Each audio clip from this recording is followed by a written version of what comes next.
Hello, this is Dr. Do again. This video is on alphabetic list problem on letter E. Today I'm going to talk about electrolyte imbalance. Is there any emergency situation associated with electrolyte imbalance?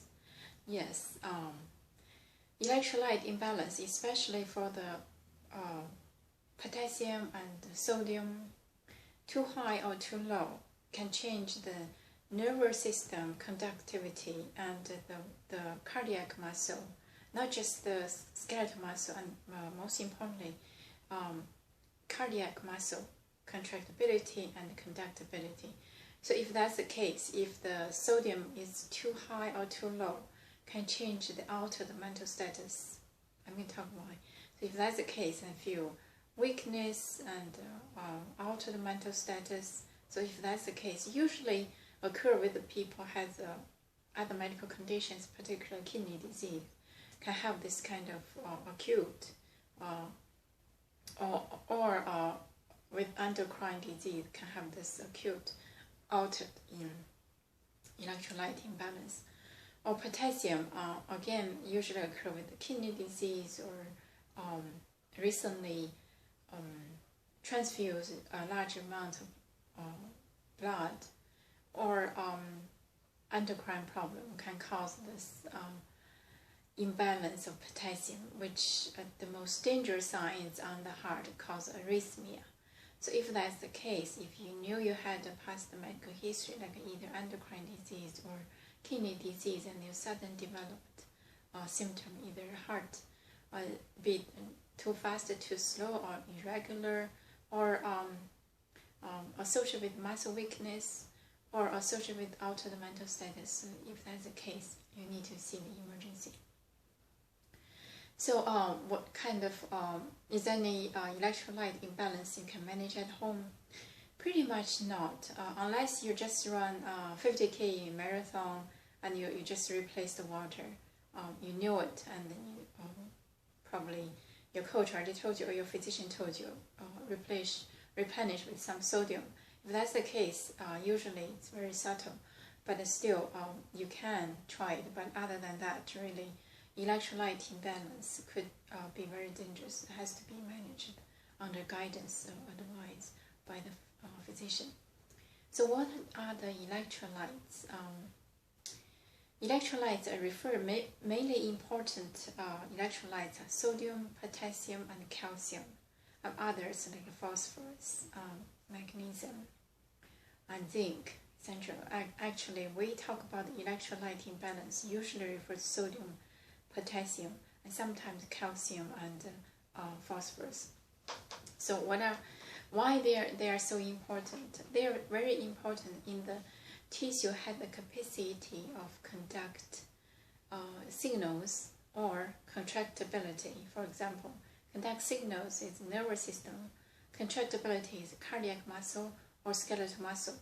So in those cells, usually the cell membrane equipped with the channel specific for sodium and potassium and water, so they can going inside or going outside, constantly exchange to maintain the normal potential, electric potential through this I influx or exflux. So this is the normal resting condition without the contraction. And when the signal from the either nervous system or from the heart passing down said need a muscle contraction, for example, then this sodium will start to influx at a huge amount, cause the electricity voltage shooting up, like going up, and then when the signal passing, when the neurotransmitter is passing this message, so then causing this active potential, and this active potential passing down through the muscular cells, through the nervous cells, to cause the whole muscle or whole nerve generate this electricity activity, either conduct a signal or contract for the muscle. So these are the electrolytes. They are very important.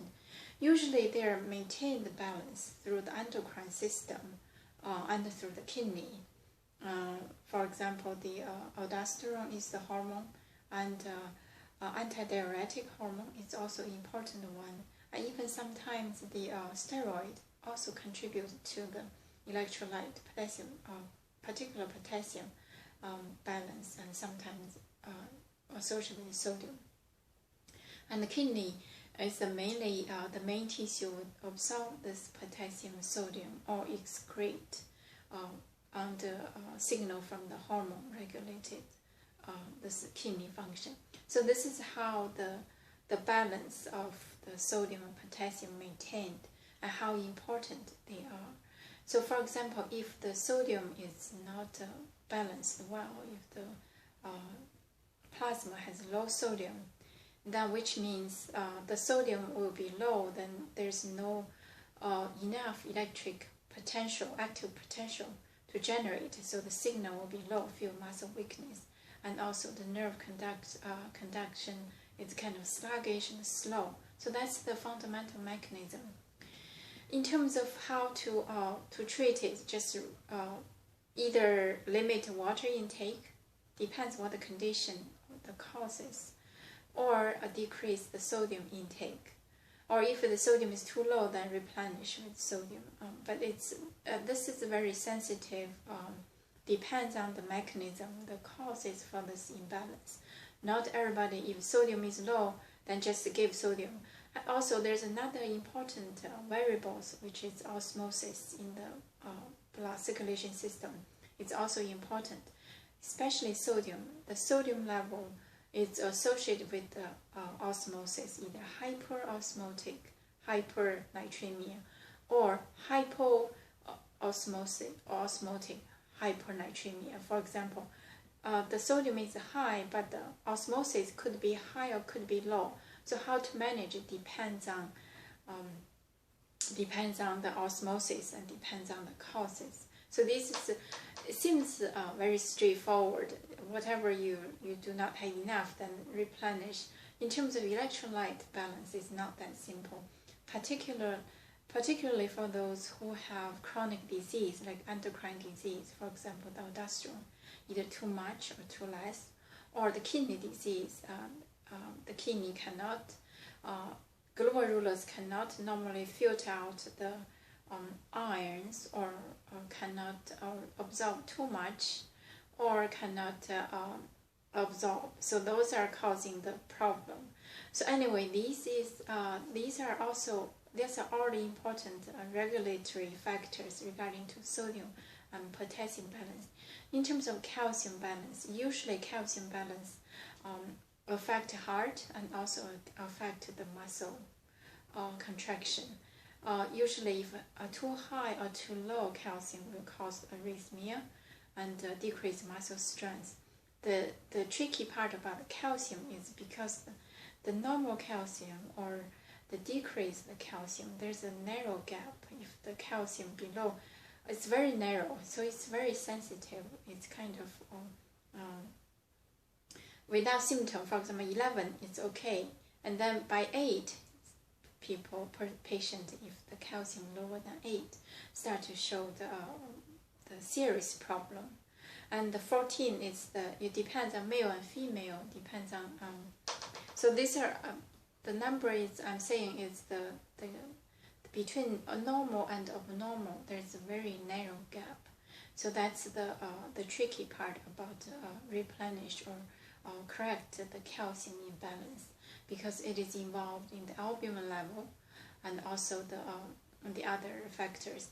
So this is about the electrolyte imbalance. I think it's kind of, you can say it's superficial, but it's kind of complicated because it's involved in the action potential, because it's involved in the influx or exflux of this ions across cell membrane, and also because involved in the kidney. So it's very complicated. I'm just here to really touch some bases. It's not deep at all, but if you are interested, you can search sodium. For example, you can search sodium potassium balance. I probably start from the beginning of sodium potassium. What are their functions in terms of across cell membrane maintain the action potential or the resting potential. Search from there, and then you can understand the importance of this electrolyte imbalance. Again, this video is serving for those who probably had chronic kidney disease, or for those who are interested in body function. So I just threw this fundamental concept here. Hope it helps, and also the signs for emergency, or what kind of problem if you have the electrolyte imbalance, what kind of signs or symptoms.